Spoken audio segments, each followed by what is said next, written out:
Welcome back, everyone. It's Charlie. Kevin Feige and Marvel just released the first Captain America 4 teaser trailer, Brave New World. There was a whole bunch of footage. They revealed a lot of details about the movie with a bunch of Easter eggs, saying the movie would have the same vibes and tone as Captain America Winter Soldier, calling it more of a grounded political thriller as opposed to the events of Deadpool and Wolverine, which is like a full-blown multiverse-level movie. But we will see the new Avengers start to form during the events of Captain America 4. So there are Avengers-level stuff happening. It will lead into Secret Wars just like Deadpool and Wolverine, just in a more grounded kind of way. We'll break it all down. If you're brand new to the channel, be sure to subscribe to get all the videos. There's a bunch of big stuff coming up. I just did a big video for the Deadpool and Wolverine CinemaCon trailer, so I'll link that at the end of this too, because it was crazy. One of the other big differences with Captain America 4, Kevin Feige didn't say anything about them releasing a crazy lewd popcorn bucket like they will for Deadpool and Wolverine.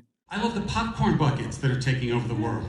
I really do. I love when a popcorn bucket can capture the zeitgeist and go viral. I think I'll be okay with that, but it was funny to hear Kevin Feige go on about how big a fan he was of these crazy popcorn buckets. Anthony Mackie did say that the movie would inform the direction of the future of all Marvel movies, but it wasn't totally clear what he meant by that or if he's just hyping the movie up, because Anthony Mackie, if you've never heard him talk about stuff, he hypes everything up big time. He also made fun of Tom Holland for telling him back in the day that he would never get his own movie. I'll talk about that at the end of the video too, because he went on specifically about that for a little while. But the new Captain America 4 footage started with an action scene at the White House. This is meant to be a time jump after the end of Secret Invasion. The Captain America theme music plays as Anthony Mackie's Captain America enters the Oval Office in his new blue suit revealed a little while ago. We see it during some of this footage here. It's meant to be a cross between Captain America's blue stealth suit from the Winter Soldier and his last white wingsuit upgrade. He greets Harrison Ford's Thunderbolt Ross, who's been elected President of the United States.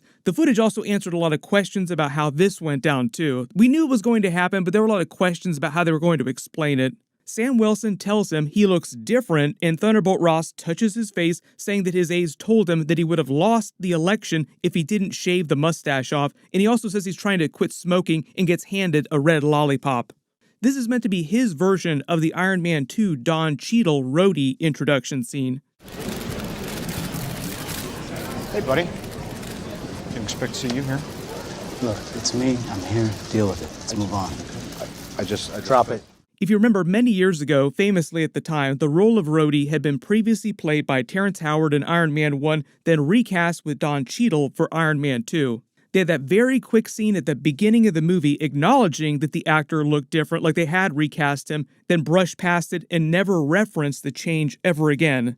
So in Captain America 4, at the very beginning of the movie, they do the same thing with Harrison Ford's Thunderbolt Ross, like, oh, you're a different actor, and then just never reference it ever again.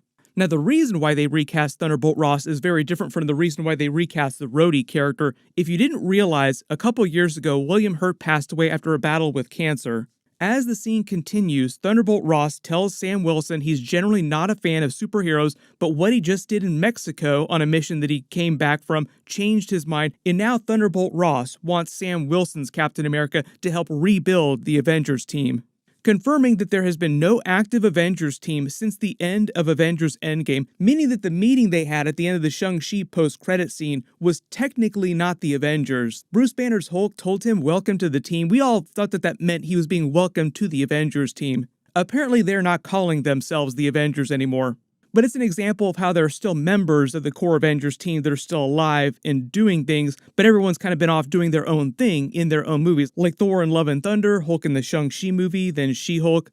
Scarlet Witch's body was destroyed in Doctor Strange Multiverse of Madness. Her consciousness is stuck in an alternate dimension right now, and White Vision still processing his original memories that were unlocked during the WandaVision series.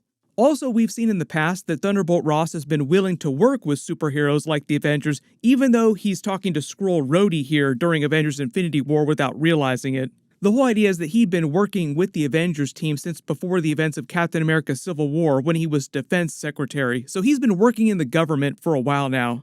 And they basically explained that he became U.S. president by winning a recent election, presumably beating President Ritson. He was the recent president of the United States during the events of Secret Invasion. This is meant to be a bit of a time jump after that, and very timely because in the United States, in real life right now, we are getting ready to have another U.S. presidential election. This movie is coming out a couple months after that in February, when whoever wins that presidential election is going to be confirmed in office. And if it wasn't clear, this introduction scene also explains that Sam Wilson has a relatively nice working relationship with Thunderbolt Ross. They're not enemies or antagonistic towards each other or anything like that.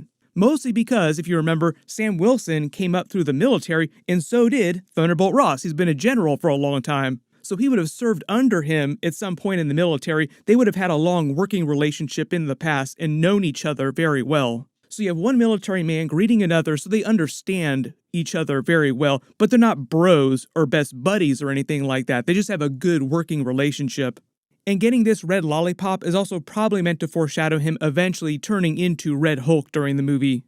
But when he tells Sam that he wants him to form the Avengers again, he replies, what if we disagree on something, then what happens? And he's talking about what if the new Avengers disagree with Thunderbolt Ross and don't want to follow his orders or his requests, like they're not going to be his dogs of war. He's also kind of reminding him, what if there's another Captain America Civil War situation when they really come to a disagreement? Then they jump to a briefing scene where Thunderbolt Ross is talking to a bunch of cabinet officials, explaining that Sam Wilson and his sidekick Torres, who has become the new version of Falcon just like he did in the comics, recently secured an important item in Mexico, thanking them for their help.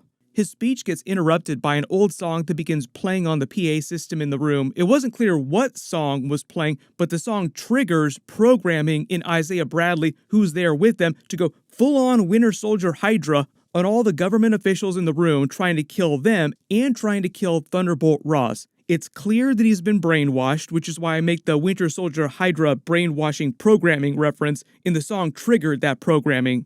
There's also another person in the room whose programming gets triggered and starts attacking people as well. It's not clear who brainwashed him, if they have any ties to Hydra, which was thought to have been wiped out before Avengers Endgame.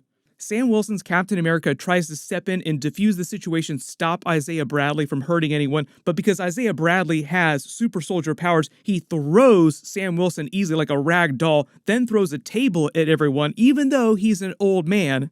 Keep in mind what he looked like at the end of the Falcon and Winter Soldier series. Like, he is a very old man, but the super soldier serum inside him still makes him super quick and super strong. It's a real good reminder that even though old man Steve Rogers seemed super feeble when we saw him during Avengers Endgame, like, oh, what happened to him? He lost all his powers. No, he did not. He would still be super strong and super quick. Then Isaiah Bradley escapes by jumping out a window. After the dust settles, Thunderbolt Ross agrees with Sam Wilson that his inner cabinet, his inner circle here, has been compromised, saying that either you can't see them or you don't want to. This will probably inform his decision to become the Red Hulk eventually. Sort of like the opposite side of the Thanos, fine, I'll do it myself kind of situation, like fine, I'll do it myself, and gives himself the powers of the Hulk. There's a couple more action scenes with several villains attacking Sam Wilson with electrically charged sticks. He stops them with his shield because Captain America's shield is vibranium and vibranium can absorb energy. Then Thunderbolt Ross tells him he's no Steve Rogers, just do your job, to which Sam Wilson replies, you're right, I'm not Steve Rogers. This is probably the movie addressing a lot of people out there that aren't fans of Sam Wilson, like he's not Captain America, Steve Rogers is still Captain America. It sounds like Thunderbolt Ross is throwing the same kind of energy at him, like you might be wearing the title of Captain America, but we're just letting you have that title. There's no way you're nearly as great as Steve Rogers was. So a big part of the movie is Sam Wilson proving himself as Captain America, that he's worthy to be Captain America. They kind of covered this during Falcon and Winter Soldier, but Anthony Mackie actually said you don't need to have seen Falcon and Winter Soldier. This movie will completely be its own thing. I think they're just banking a lot of the general audience that might be going to see this movie will not have seen Falcon and Winter Soldier.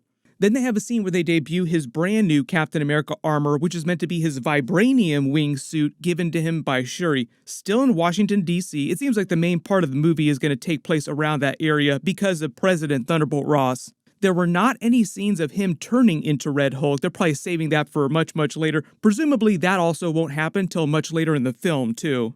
It didn't seem like in these earlier scenes when he's being attacked that he has the powers of the Hulk or anything like that. The main villain of the movie is meant to be the leader, played by Tim Blake Nelson, who is returning as his version of the character after the events of the Incredible Hulk movie.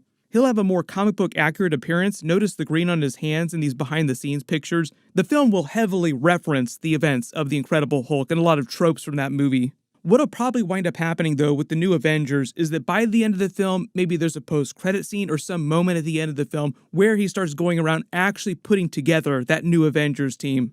But I don't think the actual team itself will debut together till like a future movie. This is also meant to flow into the events of the Thunderbolts movie, even though the Thunderbolts themselves aren't named the Thunderbolts for Thunderbolt Ross, even though it seems like they would have gone with that twist. Kevin Feige talked about the movie a little bit. He said that the asterisk in the title is there for an important reason, and they won't talk about why until after the movie actually comes out. So when we start getting trailers for that, I'll start talking more about that. I have a couple theories about why there's an asterisk, but they did release a short clip of Florence Pugh talking about the movie there. Now, the amazing cast on this movie, one of whom wanted to take a short break from eating some macaroni and cheese to say a quick hello to you. Hello, CinemaCon. How are you doing? I'm so gutted that I'm not there to say hi, but I'm on a night shoot on the fantastic set of Thunderbolts, eating my macaroni cheese and spicy sauce. And I'm sending you my love, but I hear Kevin's with you, which is kind of just as good, if not better. Hi, Kevin. How you doing? I hope you have a wonderful afternoon, and I'll see you next time. If you remember, they just started filming that movie. They released a short teaser trailer. I've already done a much bigger video about that, so I'll link it below in the description. The whole joke between Anthony Mackie and Tom Holland started back during the events of Avengers Infinity War. At a convention, he joked that Anthony Mackie would never get his own Falcon movie. You haven't seen Spider-Man Homecoming?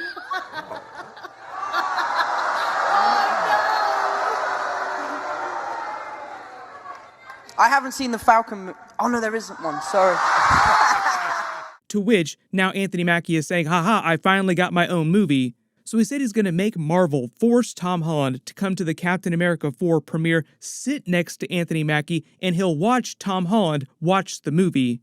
There's a bunch of big stuff coming up, so I'll try to do videos for everything. My X-Men 97 Episode 6 video will post next week after they release it too, so be sure to enable alerts for my channel so you don't miss that. Everybody click here for all that Deadpool and Wolverine CinemaCon footage with so many Easter eggs, so many WTF moments. And click here for all my X-Men 97 episodes. Thank you so much for watching, and I'll see you guys in the next one.